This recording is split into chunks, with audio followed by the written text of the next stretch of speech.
Fais-moi un dessin pour savoir comment m'y prendre pour qu'au moment de faire la demande de retraite, il ne me manque aucun justificatif. Premier conseil, sûrement le plus important. Archivez vos justificatifs dès que vous commencez à travailler.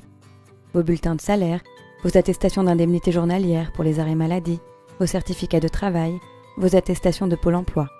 Ainsi, vous éviterez d'avoir à tout rassembler au dernier moment. Deuxième conseil, il existe 3 documents importants que vous devez suivre de près pour éviter les déconvenues.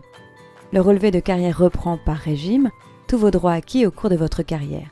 Dès votre premier emploi, toutes vos activités professionnelles, même occasionnelles, sont indiquées. Ce document est accessible à partir de l'espace client des divers organismes gérant votre retraite. L'assurance retraite, l'Agirc Arrco, l'Ircantec, il est celui qui est censé être le plus à jour. Le relevé individuel de situation, RIS, est un relevé de carrière interrégime. Il reprend les droits que vous avez acquis dans tous vos régimes de retraite obligatoires de base et complémentaires. Il est adressé automatiquement tous les 5 ans à partir de 35 ans. Il est donc disponible à tout moment, à la demande, auprès de n'importe quel organisme où la personne a cotisé et à n'importe quel âge à partir du moment où elle a commencé à travailler, et donc à cotiser.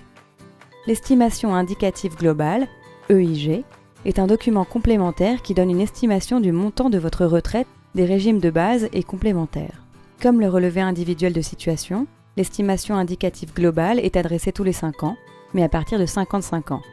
Elle est aussi disponible à la demande auprès de n'importe quel organisme où la personne a cotisé et en ligne sur les sites des institutions.